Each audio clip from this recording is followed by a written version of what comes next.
ሰላም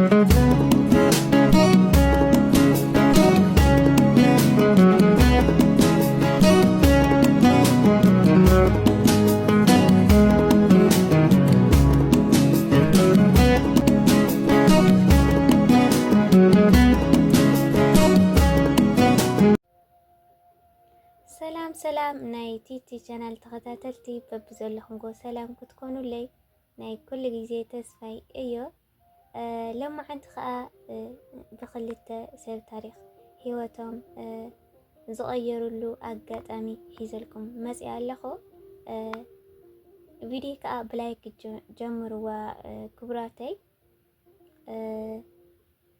ናይ አልበርት ታሪክ ከምዚ ብምባል ይጅምር። ህይወት ብጣዕሚ ከቢድ ነይሩ። ሎሚ ግን ሓንቲ መስሓቂት ቪድዮ ወደይ ንኩሉ ታሪክና ቀይራቶ ብምባል ታሪካ ትጅምር ኣደ አልበርት እቲ ክበኪ ፀኒሑ ብድሕሪኡ ድማ ዘስሕቅ ክስሕቅ ዝረአ ቆልዓ እዩ። ኩላትና እንፈልጦ ቫይራል ቪድዮ እዩ። ኣብ ናይ ብዙሓት መስሓቂ ቪድዮታት ከዓ ብሰፊሑ ተዘርጊሑ እንሪኦ ኢና ኣብ ናይ መወዳእታ ቪድዮታቶም። ኣዲኡ ከምዚ ብምባል ቪድዮ ወደይ ቅድሚ ቫይራል ኮይና ምውፃኣ ኣብ ሓንቲ ንእሽቶ ትካል ግብረ ሰናይ ንነብር ኔርና ምግብን ገዛ ክራይን ክንረክብ እውን ንፅገም ኔርና ብምባል ትገልፅ። እቲ ዝነበረ ፀገማታ መብዛሕትኡ መዓልትታት ወደይን ኣሕዋትን ብሰንኪ እቲ ዝተዋህለለ ክፍሊት ናይ ትምህርቲ ቤት ክኸዱ ኣይኽእሉን ነይሮም ናብ ትምህርቲ ቤት ትብል። ህይወት ብጣዕሚ ከቢድ ነይሩ። ሎሚ ግን ሓንቲ መስሓቂት ቪድዮ ወደይ ንኩሉ ታሪክና ቀይራቶ ትብል። ኣብ ዘይተወድአ ህንፃ ምንባር ክሳብ ምውናን ገዛ በፂሕና ኣለና ኩሉ ሳላ አልበርት ወደዩ ትብል።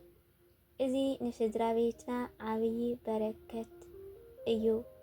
አልበርት ሕጂ ንኣዲኡ ክሳብ ገዛ ምግዛእ በፂሑ ኣሎ። ገዛ ድማ ገዚኡላ ይርከብ። ከምቲ ኣብቲ ቪድዮ እንሪኦ ዘለና ብከምኡ መልክዑ ገዛ ገዚኡላ ኣሎ። ኩሉ ወላዲ ብከምዚ ይተሓጎስ፣ ብውላድ ይተሓጎስ። ህይወት ከም ቃሕሰም እያ ኣጋጣሚ ተቀየረሉ ኣይፍለጥን።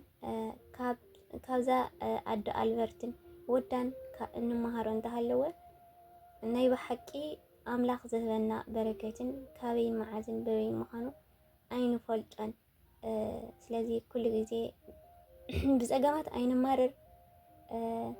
ገደል ክፈጥር መደያይቦ ይፈጥር ከም ዝበሃል ፀገማት ግዚያዊ እዮም።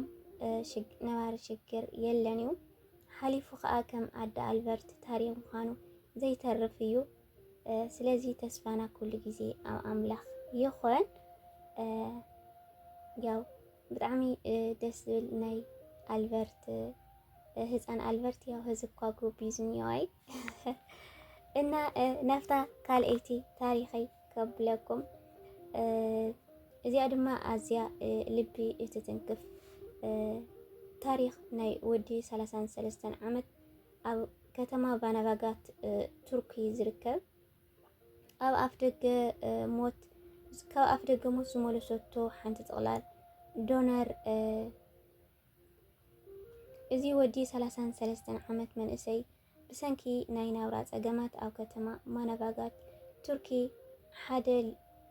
ሓደ ልቢ ዝትንክፍ ፍፃመ ተኸሰተ። ኢምራህ ኤስ ዝተባሃለ ወዲ 33 ዓመት መንእሰይ እዩ። ብሰንኪ ናይ ናብራ ፀገማት ተስፋ ብምቑራፅ ኣብ ጥቓ መንገዲ ኢምራሂሱ ዞን ናብ ዝርከብ ናሕሲ ሓደ ህንፃ ደይበ። ፖሊስ ሰራሕተኛታትን ህፁፅ ረድኤት ካብቲ ቦታ ብቕፅበት ተኣከቡ። እቲ ቦታ ብብዙሓት ሰባት ተኸበበ።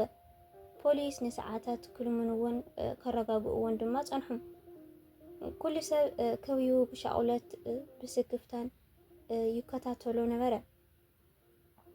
ኢምራህ ግን ኣብ ማእኸል እቲ ወጥሪ ሓንቲ ዘይተጸበዩ ውሕቱ ኣቕረበ ጠምያ ኣለኹ ብምባል ሕቶ ኣቕርበሎም ምግቢ ክተምጽኡለይ ትኽእሉ ዶ በሎም ፖሊስ ብዘይ ውልውል ነታ ዝለመና ምግቢ ዶነር ወይ ከዓ ሻወርማ በኣና ማለት እዩ ኣዘዝሉ እቲ ምግቢ ምስ መጸ ኢምራህ ካብቲ ዝነበሮ ሓደገኛ ቦታ ወሪዱ ነቲ ዶነር ክበልዕ ተስማዕመዐ ብሰላም ወሪዱ ድማ ነቲ ምግቢ ምስ በልዐ ብፖሊስ ተታሒዙ ናብ ሆስፒታል ስነ ኣእምሮ ምርመራ ሕክምና ተወሲዱ ይብለና እዚ ፍጻመ እዚ ሓይሊ ዶስ ሓይሊ ወይ ጭካነ ዘይኮነ ሰብኣውነት ምስማዕን ክሳብ ክንደይ ዓወት ከም ዘምጽእ እዩ ዘርእየና እቲ ዓባይ ሕቶ ድማ ካብዚ ክንፍትሻ ዝግበአና እታ ንኤምራህ ካብ ሞት ዝመለሰቶ እቲ ጥዑም ምግቢ ድዩስ ወይስ እቲ ጸልሚትዎ ዝነበረ ሓደ ሰብ ጸገሙ ክሰምዖ ስለ ዝኸኣለ እዩ ያው ኣውዝሲ እቲ ናይ ኤምራህ ጸገም ስለ ዝሰምዕዎ ዳ እምበር ከምዚ በላ ተባሂሉ ታይስሙ ተዝበሃል ነይሩሲ ናብ ሞት ምበጽሐ ነይሩ እና ካብዚ ታሪኽ እንመሃር እንተሃለወ ንሰባት ኣብ ግዜ ችግሮም ምስማዕን ምርዳእን እቲ ዓብዪ ፈውሲን ድሕነትን ክኾኖም ከም ዝኽእል ኢና ንመሃር እቲ ካብዛ ናይ